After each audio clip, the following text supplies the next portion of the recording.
All right, so this is part 2. As you can see, we're back at my piano. This is the piano I use all the time. This is my baby right here. There was a lot of positive reception from the last video I made explaining how I play piano. And that was about an hour long, so I will try to keep this a little bit shorter, more concise. And we're going to dive into some questions that were risen up in some of the comments, talking about exactly how I go about doing things. So, yeah, I think I'm just going to play a little bit, and then you can kind of see how I play, just without me explaining, just me playing something. And then we can break it down and talk about it. So, what am I going to play? Let's see. Well, we can do some, I know religious songs are really nice because they're in the public domain, but let's pick, we'll pick a jazz song. We'll play La Mer, but you might know the English version of it called Beyond the Sea. But La Mer is in public domain. It's super old. And so even though Beyond the Sea's lyrics aren't in public domain, I think because they're like Bobby Darin or whoever else. Bobby Darin made it famous, but then they... well, he translated it into English, and then, you know, there's debate on it if that translation is new text written completely, because it is altered text. But so yeah, I won't be singing along is what that means. But anyways, the chord progression for La Mer, and if you don't know these chord progressions, go check out my other video. It explains how I approach this, but just so that you can follow along. La Mer is super simple and easy. It's your root, so I'm just going to play in C. So your root, C. And then it goes to a minor 6, so down to A. Look how it's pretty similar. And then it will jump up to a minor 2, flat 7. And then resolve to a 5 with a flat 7. And that's it. So you've got your C, A minor, D minor 7, G major 7. That's pretty much it. That's the chord progression for pretty much the entire song. There is a key change, but, you know, just for the kicks and giggles. And typically the song, at least that I'm used to, is played in F.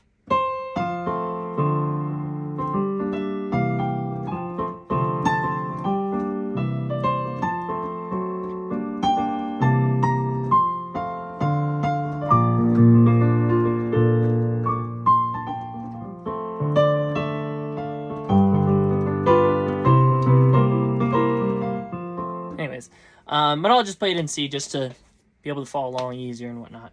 But yeah.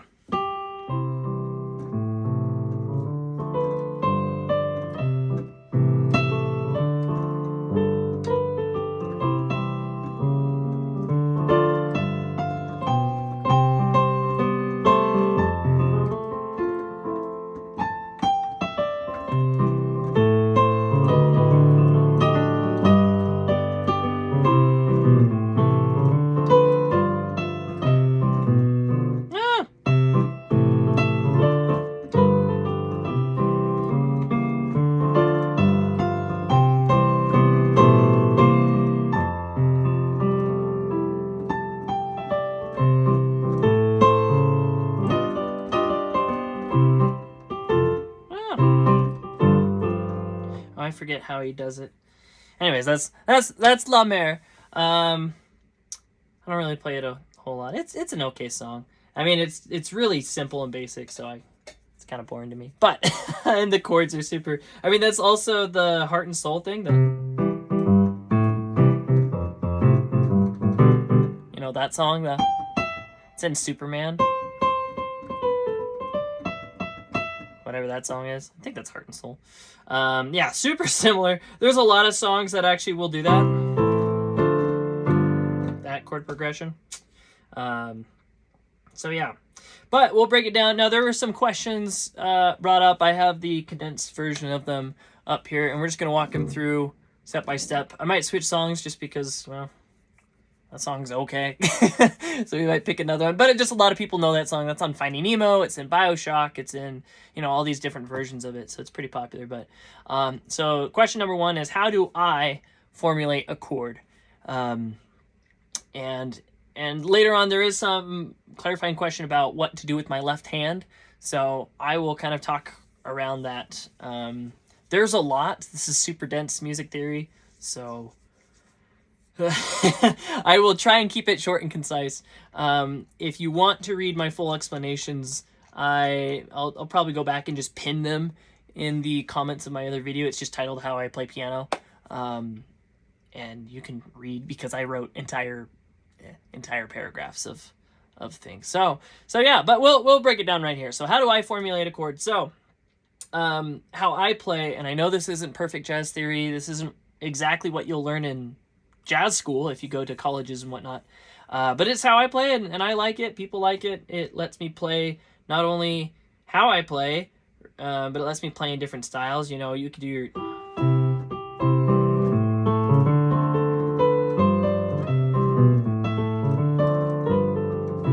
You know, or you could...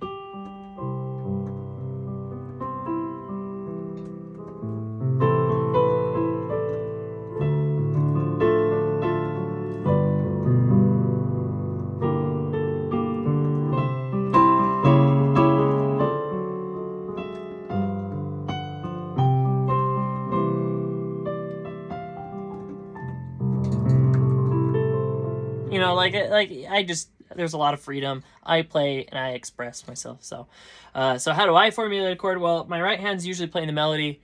In my opinion, melody dictates where do you get your chords from. I think I was using Happy Birthday in the last example, but in this example, for La Mer, you've got, oh gee, what is it? La Mer, do, do, do.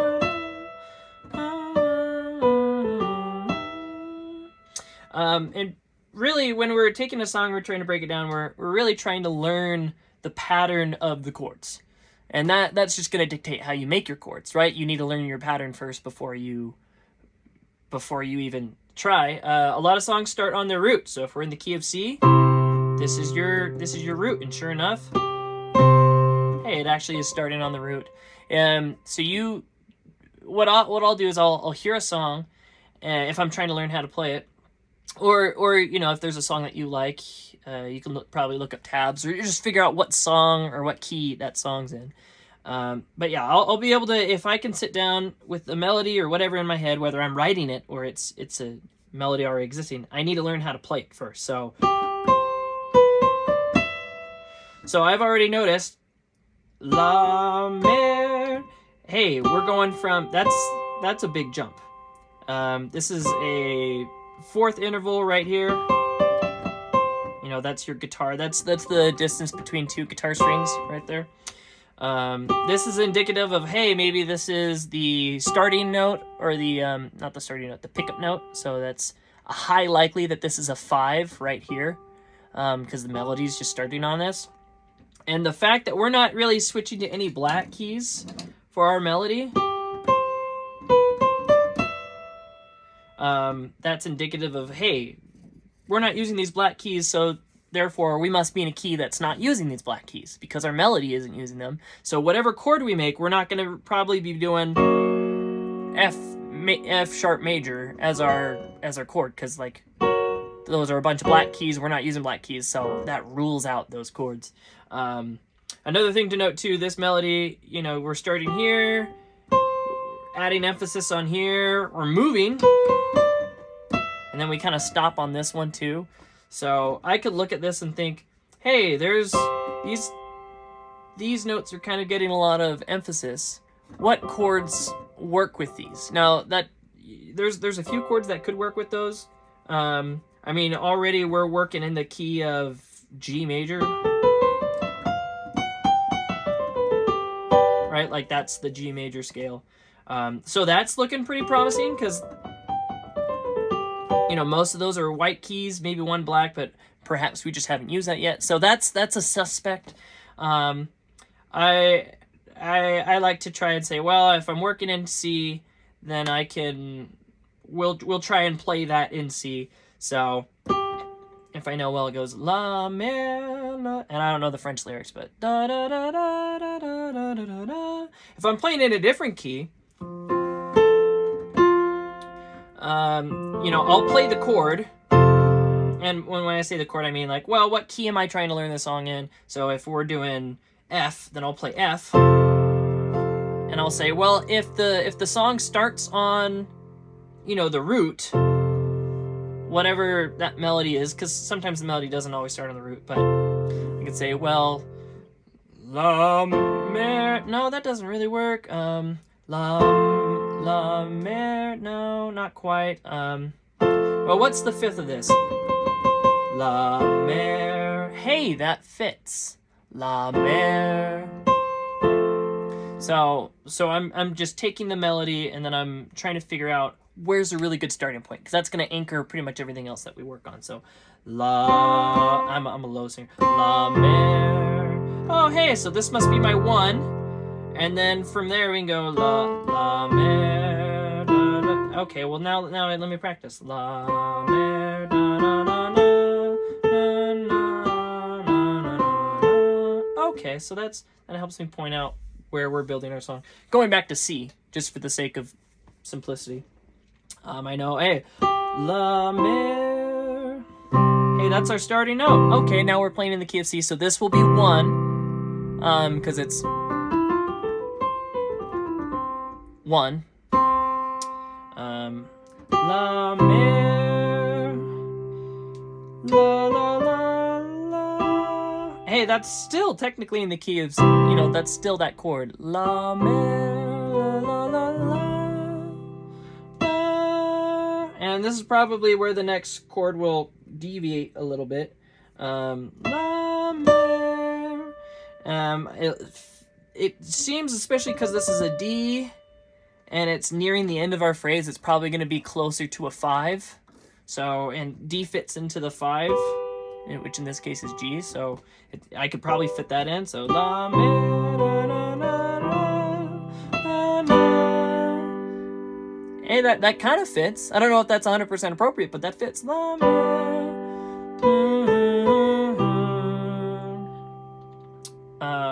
And that's just like a super extremely simple basic way to break down a song. And that's how I'm formulating these chords is literally I'll take a thing and then I'll listen to them. Now notice this is different than what I was playing earlier of and it's basically because you want to take your song and then you boil it down into as simple but correct way that you can. And then once you've learned that down, now you can sneak in more things. So I know, okay, la mer. So now I'm just staying on this chord. You know, your C major, you can go la mer. And then I like, that's a measure, so I feel like I can add something else into it. And just from how I listen to the music, they go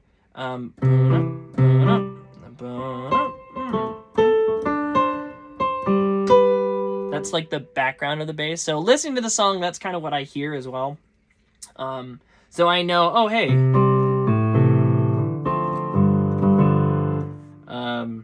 But if you're not familiar with your tune, well, number one, we are learning to play by ear, so it's best to kind of look at stuff. But also, a lot of chords will change, and so learning these patterns is super helpful. Learning how to recognize these patterns. This is literally how people can have YouTube lives and have people suggest songs. They listen to them for like 30 seconds and then they can play it. Is this way. But back to our example of La Mer. La Mer. Okay, well, we know.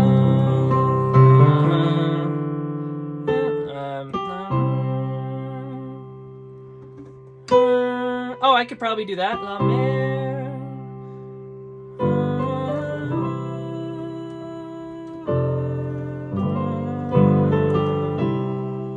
Now, that was just me messing around with the 1, your 1, and a 5, 1, and maybe even a 4. So, la mer. Something could go here, and then we can go to the 5.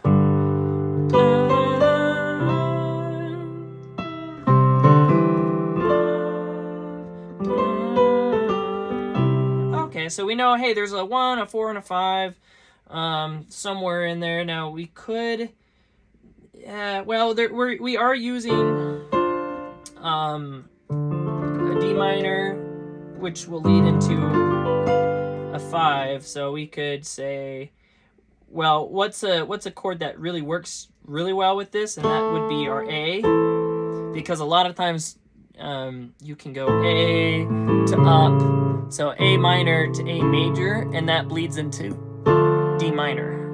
So, and that's just chord theory I've learned and developed over the years that I've been able to recognize. So if we're doing in the key of C, A, that, you know, 1 and a 4 and then a 5, sometimes this A and then like, oh, if it's appropriate, that A major, that leads into. So that's a suspect as well. That kind of makes it a suspect. So now we can actually, well, we're going to be doing something. No.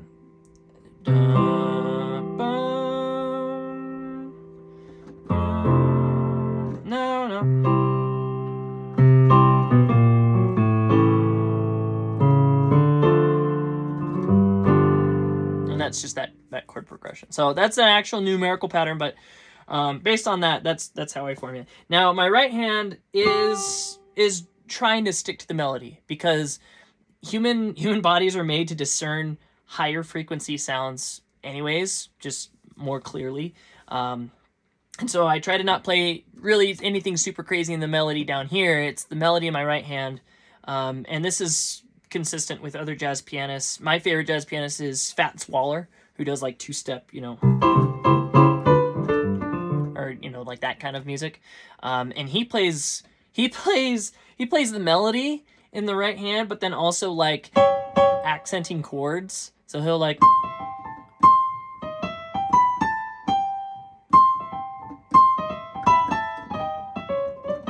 or, you know what, I can't play as fast. He's so good. So his, you know, he plays the melody in his right hand and does chord accents as he's doing it, and it matches like the melody that he's doing. But I'm not there yet, so I just play chords with my left hand, melody with my right, and or then also melody, and then come down here and assist with chords depending if there's like spaces. A question that was brought up is like, okay, well, do you need each chord to match the melody? And that actually is some advice I was given through a college professor of like trying to learn how to play, is you could take a song and write a single chord for every melodic piece, like every note of your melody, you could write a chord for it. And that is a really good way to learn. And that is actually really familiar and found throughout like gospel music. And I say gospel meaning like Southern African American gospel heritage music. So let me look real quick. Give me 1 second.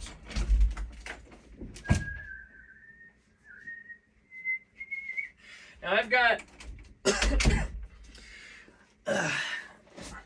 although we might like a whole bunch of jazz, I don't mess around too much with jazz just because it's not in the public domain as often, which is a shame. Because, I mean, there's a whole thing about jazz theory being in the public domain or not, and everybody using different songs. And this was also around the time that, you know, digital recording was growing. And so, let me just see if the song I'm thinking of that's a really good example of this is in the public domain.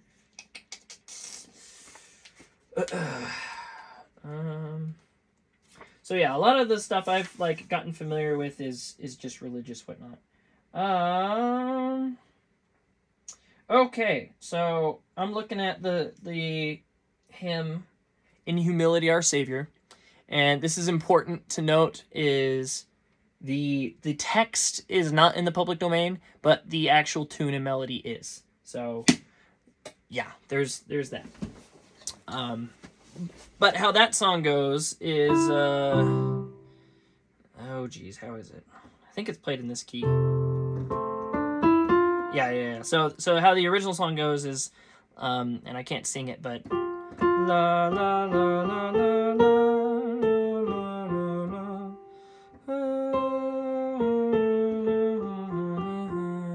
and it repeats that, and then it does some other things. And so you could say, hey, well, that's the melody.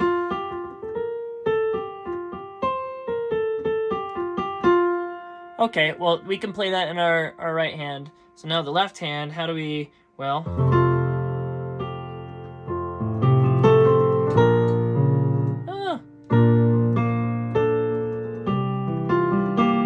which is quite literally just a 1, a 4, and a 5. 1, 4, 5, 1. Da, da, da, da, da, da. And I like to add the 7 because it's going to lead back into our other thing.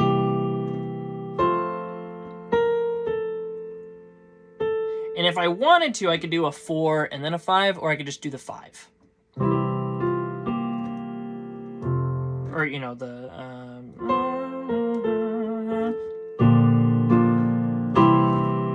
You're right, I could do the 4 and then the 5, or just the 5. Because really this is an example of, hey, we took the song, we boiled it down into its base principles. The base principles are 1 and then a 5. And that's pretty much it. And then everything else is just transitions in between. So in that example, this is our 1. We could just go to the 5. Or we could do the...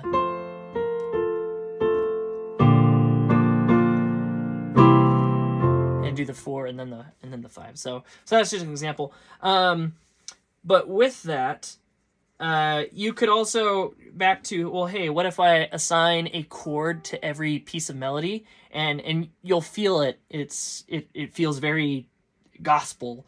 I'll show the example of that, but.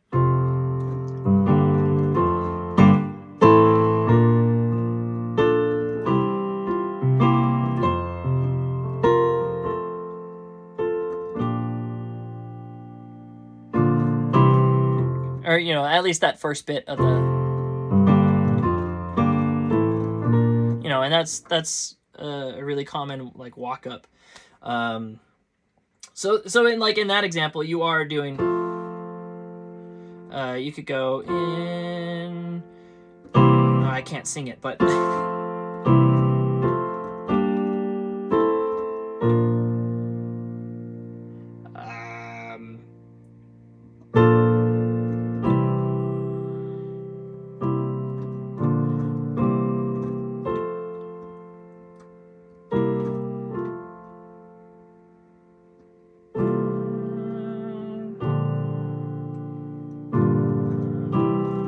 You know, you could do that. You could make a chord for everything. I don't think it's exactly appropriate every time, but it can work. And it's really good to kind of establish practice of, hey, what, like, does this fit? Does this work? A lot of times though, you'll be bouncing a lot between your root and then your fifth, just because of that's how.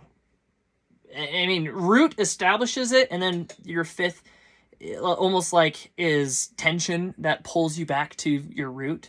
In my opinion, there are songs that deviate from that, but that's kind of the gist of it. Is you have an establishment and then like peace, and then you pull it away with tension, and it's the bounce back and forth between that makes the music. So yeah, chords. There are several different types of chords. There's almost always a root, a third, and a fifth. I actually just I was refreshed on my theory regarding suspended chords, and those actually don't have a third, but instead like a 2 or a 4 instead. In my head, that's just a sharp third, right? So, but yeah, I tried to look up a graphic too, because I would have posted it or something, but or printed it out and shown it, but there are about like 4 different types of main chords. You have your major with a root, a third, and a fifth. Notice this is different from guitar chords. Guitar chords have 6 strings. Obviously, there's some theory that's technically, they say, like, when you look up a C chord, they're like, hey, this is the chord for C, but it's not actually C. It's like you're actually playing something like this, where, you know, you're playing on E or on G, and then you have like it's more complicated, but basically they say that because it's filling in the role of C. And that's why on guitar there's like so many different fingerings. and like different patterns for different types of chords. You could play things in bar, you could play things with a little bit more better, you can drop tune things, and that's why, is because technically it's not C that you're playing, but it's filling in the role of C, and then you can kind of adjust. So but in terms of actual chord theory and piano and whatnot, and in any other instrument too, and as you're writing stuff, you have basically three things. You have your root, your third, and then your fifth. Technically you do a seventh as well if you're going super crazy. A lot of other chords will have a seventh in there as well, and it's really common, especially that flat seven. And I did talk a lot about this in that other video as well. But but for the chord types, you have your major. A minor is just a minor third, so you put a third down a half step. So major, minor. You have augmented, which is a sharp fifth. And then you have a diminished, and there's two types of diminished. You have fully diminished, which is this. Or you have a half diminished, which is, and they look the same, and there's a reason why they're, actually I think it's one of those two. I might be messing that up. But anyways, those are pretty much like the general basic chords of piano. So in terms of how do I formulate a chord, well, I'll need my root, I'll need a third, and then a fifth, and then you can also swap those around, right? Those are inversions. You can add a seventh based on certain things, and especially when you start adding pretty much anything else other than a 1, 3, and a 5, they're called tensioners. So you could do a seventh, either flat or a natural seventh. There's a lot of beautiful songs that use the natural seventh correctly. There's a 9, which is basically just a 2 but up an octave, right? 1, 2, 3, 4, 5, 6, 7, 8, 9, 10, 11, 12, 13. So it's usually 9, 11, and 13. And that's why you'll see those on certain chords. You know, a sus 9 or a flat 7, 9, or, you know, and like those really complicated chord patterns. That's what that's referring to, is like, oh, hey, you're gonna do a major 7, flat 7 with a 9. And that works. So, which leads us on to our next question, segue, is when can I or should I use 7th, 9ths, 11ths, or 13ths, or really any of these special tensioners? And it definitely depends on the type of music that you're playing. Yeah, and how much movement you want, as well as how much gloss. I think gloss is a great word for it. Is you're throwing extra gloss on the thing. I'll play kind of a little jazz tune I like to just noodle around with, but let's see.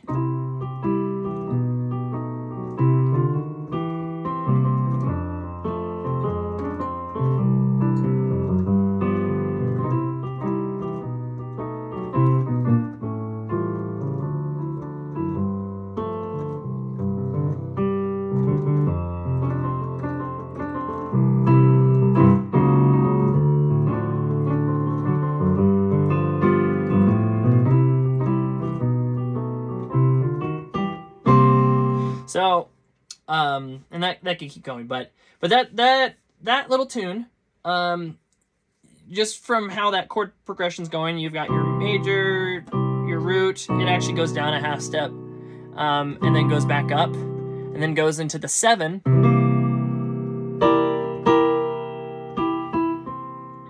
which will inevitably lead to a 4. Like almost always, if you have your root and then it does a 7, it's almost always going to be going into a 4, at least from the theory that I know. It just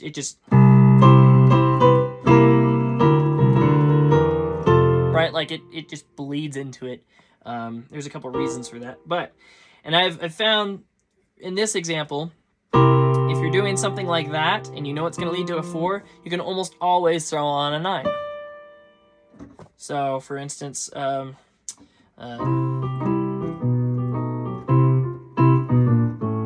wait, no, how does it go?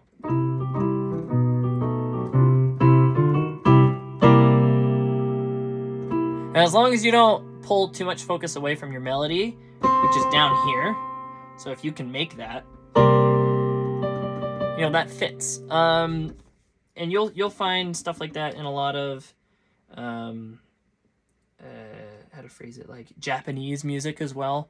I've noticed that Joe Hiyazashi, he throws that in a lot of stuff, and especially for natural sevenths too. You'll see that there will be songs where they put the melody on this and then it completes something.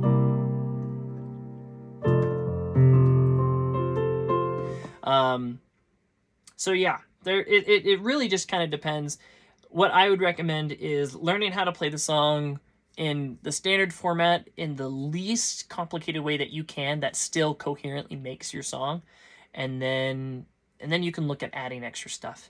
Another thing too that I like is on like certain jazz tunes we'll do, what is it called? It's called the St. James Infirmary, right?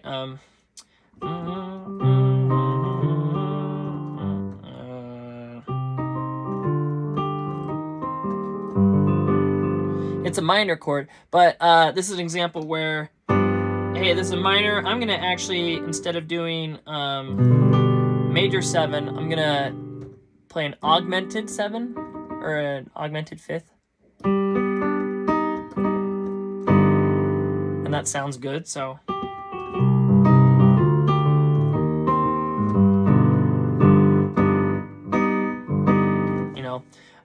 so it's just little opportunities like this that once you learn, hey, there's an opportunity, I can add this, then add it if you want, right? A lot of oh geez, is that song in the well back to like a 2-step.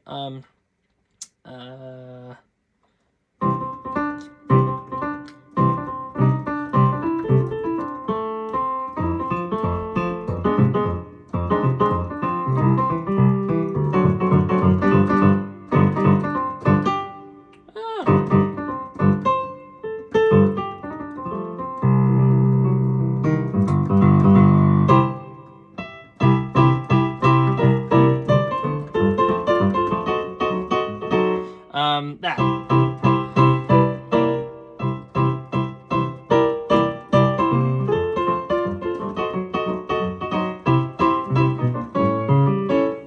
It's just kind of like, well, if it fits the role, well, we're doing this, we're going to be doing that, hey, I can add that, and then we can go into there.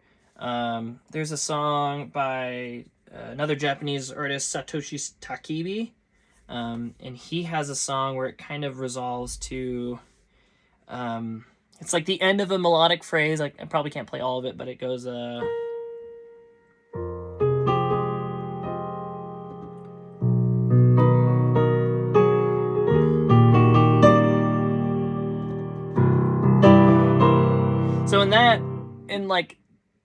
and that's a super pretty song. It's called A Dream. But it, like, the melody sticks on, it's in the key of, oh my gosh, what key even is that? I think it's in A flat. That song plays a lot on natural sevenths, and then the melody comes here, and then and like that is a pinnacle note, and that's a 9 right there. So it really just depends on the melody and kind of what fits. In this example, the melody involves the 9, it needs the 9, and so it's really good to like build your chords off of that, because it's really crucial to the song structure. There's other songs like that, but that's kind of, you just have to gauge and judge. If the song requires it, throw in that tensioner or that extra note. If it doesn't, then you can throw it on for some extra flair and some extra juice. The next question, the third question, was essentially, if a note is outside of the designated scale, will it always sound bad? And then how do you know when to approach that and then go from there? And there was a bassist who had given a little explanation of how, hey, there is no wrong notes. And then he had proceeded to, there was like a funk groove going on, and he had just like, and he had just said, tell me when I play a wrong note. And then he's like playing his thing. And because of how he played his notes, it didn't sound bad. And that works with if you're the only note playing, and and also it definitely depends on context. I think in music there are wrong notes, and it's more of and I explained it over text, but music is like a conversation and an expression of ideas, and there are some times when, like, you're greeting someone, you'll say hello, or you'll say hey, or you'll say hi, or howdy, or good afternoon. And all of those are technically correct because you're greeting somebody in the morning, or like you're just saying hello. But also there are in real life situations where you saying hey is not appropriate, right? Like even though it's grammatically correct, it's just not appropriate and it doesn't really work. And I think that is a perfect parallel to music. You know, if I was meeting the president of the United States or somebody, some celebrity, I wouldn't say hey, I'd say it's so good to meet, you know, like whatever. And it's the exact same way in music. So even though there are technically ways that you can express an idea, it's not exactly appropriate, even if it's grammatically correct, so to speak. But this is an example of, you know, if a note's outside of a scale, is it always going to sound bad? Flat answer, no. Right? There are ways that it can sound good and it's completely appropriate. And then, but you could also, just stating it, you could screw it up and say it improperly. A really, really great example is the song, Billie Holiday made it famous. It's called I'll Be Seeing You. And I won't be playing all of it just because of, once again, this is all educational, but YouTube has bots and they like to scrape stuff. Let's see, how does that song go? It has a root, and then it does a major third, and then it bounces back and forth between the fourth and a minor 2/7. And then it goes into the root with a natural 7. But yeah, that melody is all over the place, and it works, and it's super sad. That whole song is sad, but it's. I'll play the melody a little bit. Let's see, it starts here. Now this is in the key of C, by the way, so technically no black keys should be allowed for your melody, so to speak. But in this case, it does it. But anyways.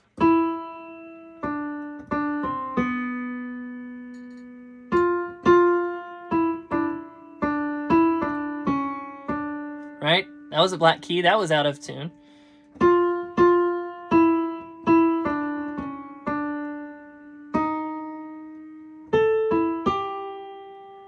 Right? Like, we were using these, and those aren't in the melody, or in the key at all. But it fits, right? I'll play that little excerpt again, but with the chords.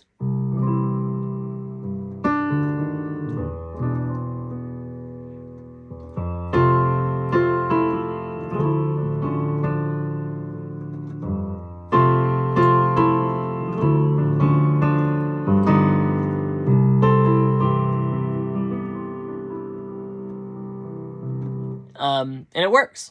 So it won't always be in the scale, but it's very tasteful, and it also won't hang on that note. So you won't have the melody playing too much on it. It's more for like flavor and accents. It's like adding condiments to a food. You just want a little bit. You're not like eating the condiment as the food. So it's just extra flavor. And it is an art. So it takes practice. It takes an ear. You have to say, well, does that sound good? No, it doesn't. Why doesn't it? And then work on that. Melody is a really good indicator, though. Will your chords that your left hand's making, will those always be in the designated scale? I think so. Your chords need to be intelligent. They can't just be crazy random, unless that is, you know, there's a whole, what's his name, John Schmidt song, All of Me, where he's like, and he ends up like just smashing the piano with the, because like the purpose of that is just noise, and like it works. So be intentional and you'll figure it out. And then that kind of bleeds into our last question, is what should I do with my left hand?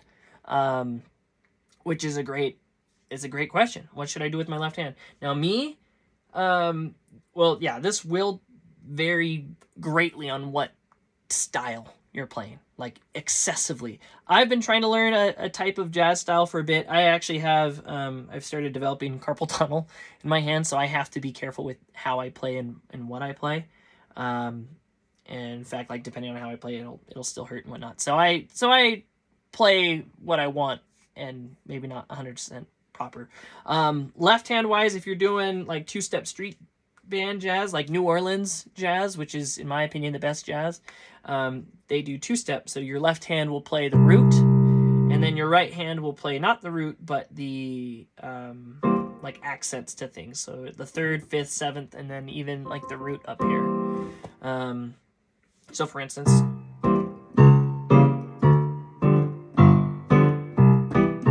and they go fast, like boom, boom, boom, boom, boom, boom, boom, boom, boom, and I can't do that. But you know, that's one example of. And then your right hand's playing melody and doing chords.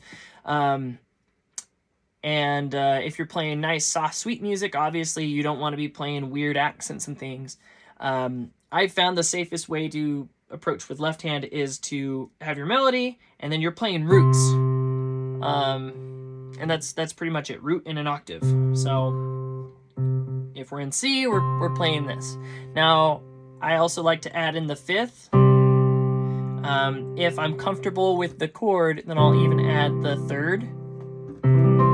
So it's just your major triad with your eighth on top. And this position feels really comfortable for me. It also allows me to transition between stuff. So for instance, if I'm going, what is that song? Oh my gosh, I forgot that song. Oh well. But it lets me, like, there's enough fingers on the keyboard that I can do certain things. So I can, if I know that my next chord's gonna be D minor 7, then I can go, okay, we're gonna do a walk up.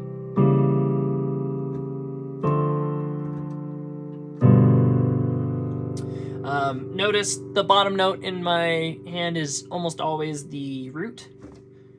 Root. Now, and just for the simplicity of, hey, we're going to be switching chords, this is going to change.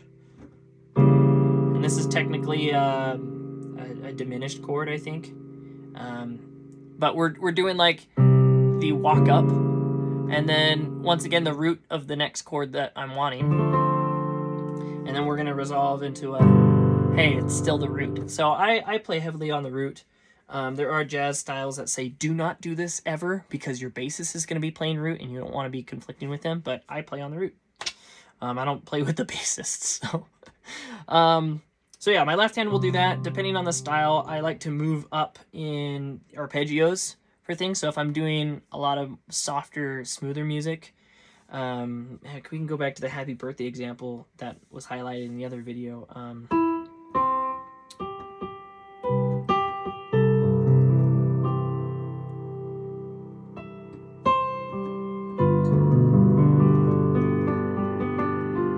Right, like I'm just doing the arpeggio of with maybe a seventh, allowing myself to walk up the scale as well. It also helps to know what key you're in regarding what is my seventh, because there's some songs where it will, you can play with those notes a little bit more or hold them out. Let's see, back to Happy Birthday, for instance.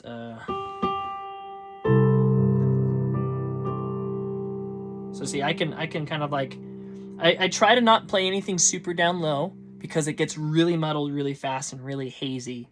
You know, that like, that it just gets really muddled. So I try to just do like singular notes down here, usually the root, and then when I'm up here, some motion and movement, but trying to connect everything so it feels really smooth and nice. But once again, it really depends on the style. I was told by one really cool street performer to keep my foot off of the sustain pedal 100% of the time. And that was for his, like... You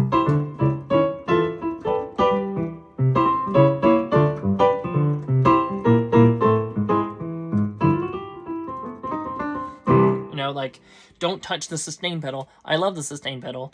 And especially for softer music, like Happy Birthday.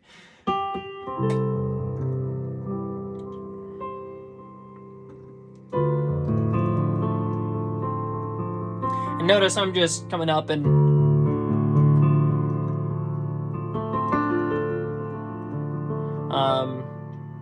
you know, that's just the chord. I'm not really doing anything super crazy with that. It's just bouncing between the arpeggios. Or instead of playing it strictly just the arpeggios, which is, you know, it's kind of more of like, well, my scale is, these are the notes I'm able to play, so let me just add a few of them in and kind of mush them in. So instead of going, you could go, well,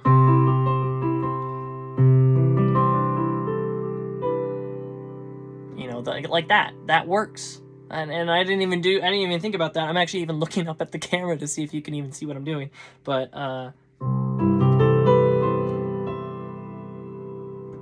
it works.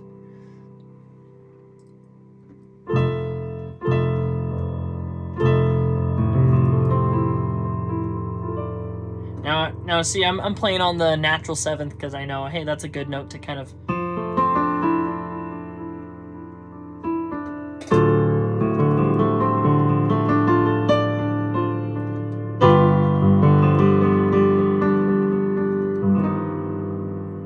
Playing on that tension right there. So your left hand, it really depends on what type of music you're playing and really what you can or want to do. And that's going to dictate pretty much everything, you know, your skill. If you're still starting out and you're saying like, hey, Tanner, I can barely keep track of what is my root, then just play that, right? Like try and, well, okay, you know, you got Happy Birthday.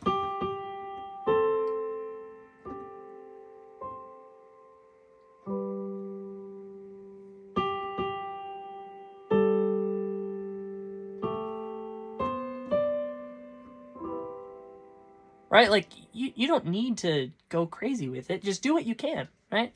And as you get more confident with it, maybe say you've only been playing with one finger the whole time, which, by the way, works, right? There are so many tunes. Even freaking Hans Zimmer wrote in Interstellar. There's like a whole song where it's just, it's like showing them floating to Jupiter, and it's like this super... or whatever, and it's so simple. But if you need to play it just with one finger, that's okay. Just do what you can. But I like to focus on the root because that establishes everything else. So, you know, if I'm going to be doing Happy Birthday,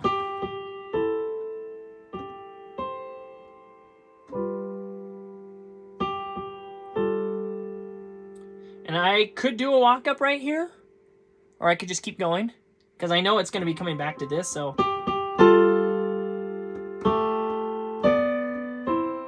Right, so just learning that movement, you're essentially establishing chords and then figuring out how to transition between the two. For instance, the oh my gosh, it is gonna bug me if I don't.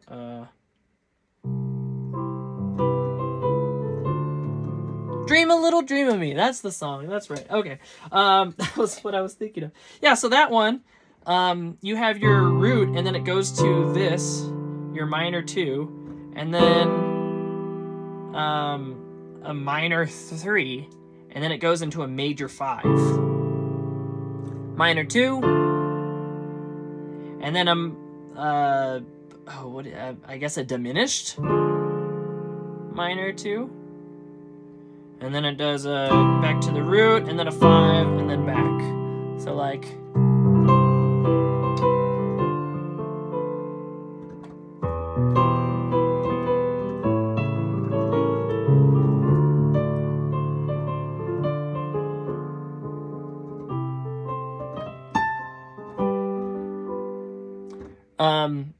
But then like, okay, well, hey, if that's my thing and then that's my thing, I can add with my left hand, add in some more emphasis on a transitional chord where it's just like, well, we're moving from here to here, so why don't I just go up? And I came across this in terms of like, well, what would a bassist be doing? Because I've been trying to develop that. But so for instance, in this tune. So see that chord, I've moved this down a half step to add tension. And then this up a half step to prove movement. Up half step to prove movement. So it goes from na, na, na, na, na, na, na. Anyways, oh,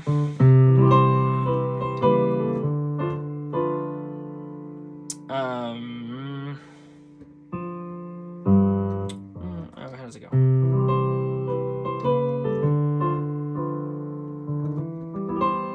Oh, and see right there too. I didn't know the best way to, like, I don't have a chord really set up for E flat, so I just did a little, and so I just moved my pinky on the root, and now I have my setting for the next chord, which, by the way, that's a tension as well. We're really just playing E minor, but then I know that this one works just from me playing it long enough. So.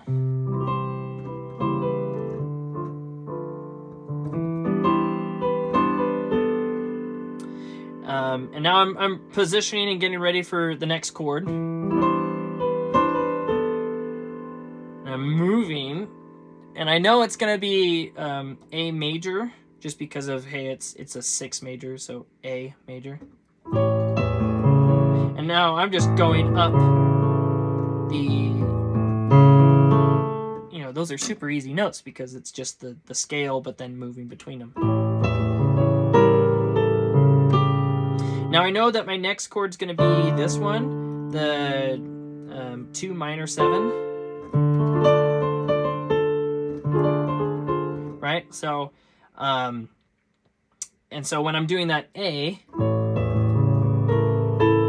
I like to emphasize this note because which is D flat, because it's about to resolve. So this is like a really good note to emphasize because it's about to resolve to our next chord.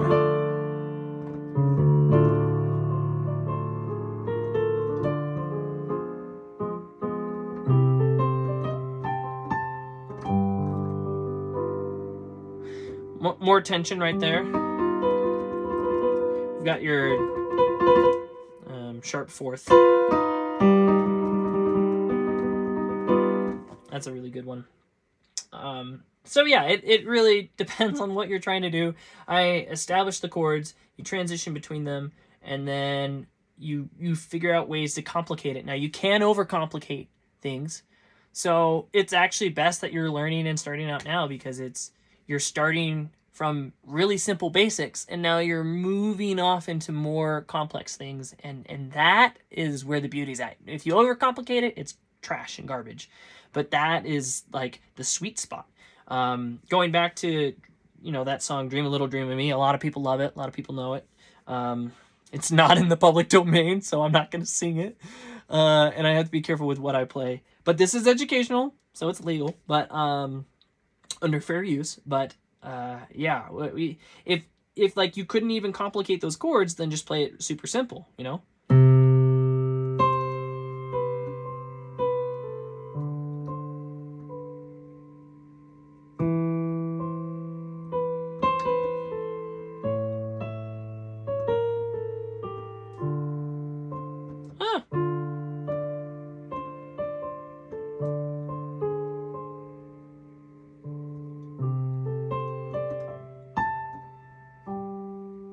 Right? And that's beautiful. That's pretty. You're playing piano. Somebody walking past that would stop and say, like, wow, that's a beautiful, I didn't know you played piano. And you're like, I'm just, and so I like to do 4 fingers. I figure out the note pattern. So in this case, it would be 1 and then 2. But then in my head, I'm also thinking, well, if 1 is going to 2, which at this point, I don't even think the number. I'm like thinking like, oh, well, what is it going to be? And then I'm not like calculating it anymore, because you do need to practice, right? But then I think, well, if this is going to be going to 2, well, I can just move up.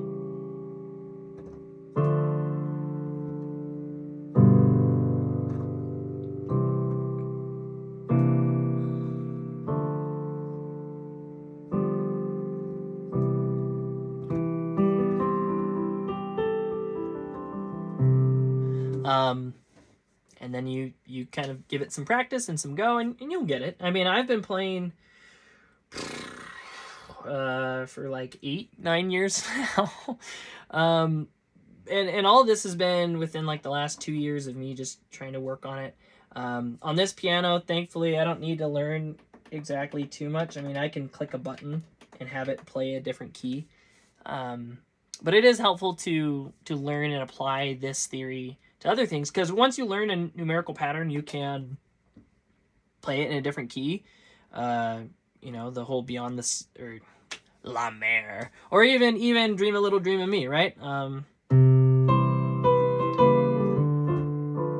know, I can play that in C super well because that's what I usually play with now, especially when I'm writing stuff, because I can just click a button and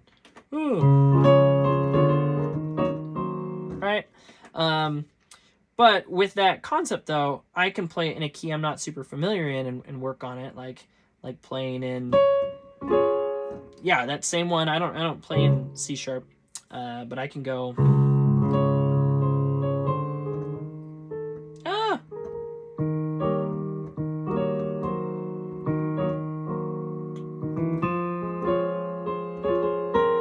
That's gonna be the 6 major. 1, 2, 3, 4, 5, 6.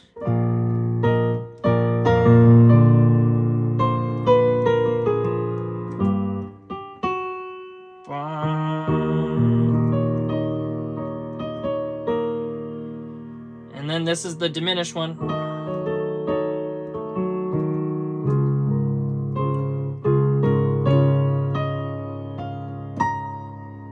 That's gonna go to the 5, which I think is this.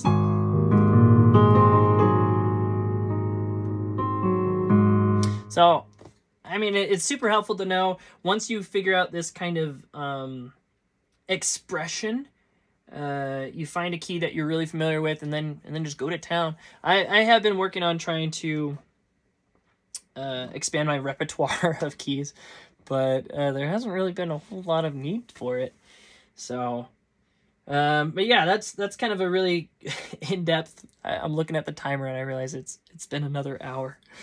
I guess I'm good at making hour-long videos, but yeah, formulating the chord, you're looking at the melody and then patching it to it, and you're really just trying to listen and listen to what sounds good. Using your tensioners and adding these extra notes is really just what's appropriate, you know, in the situation.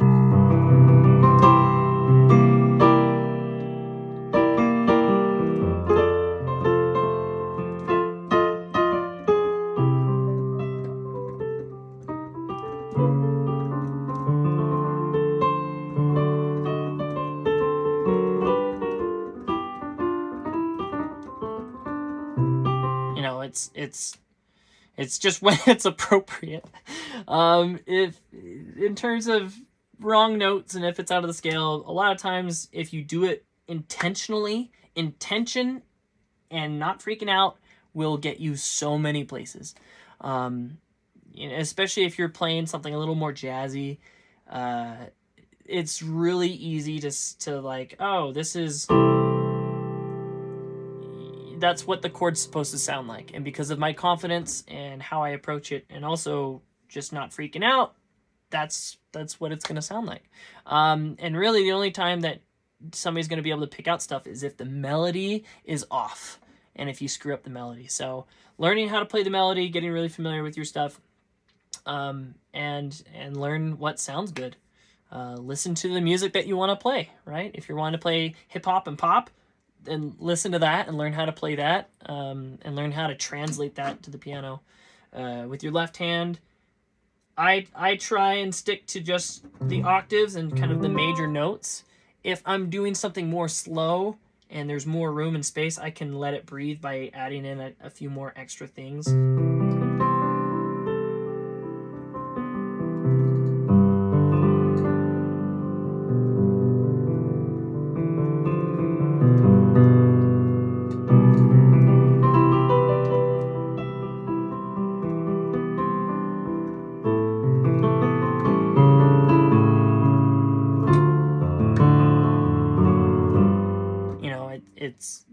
It's what works, I guess. But yeah, if there's any questions that you guys have, just ask. I'll try and do my best. A lot of it is it's art, and it takes some time to learn how to paint. And there are certain things that will take forever to learn how, and there are things that are really simple. I know that when you're working on things and actually trying, and when you care about it, you're gonna grow in that.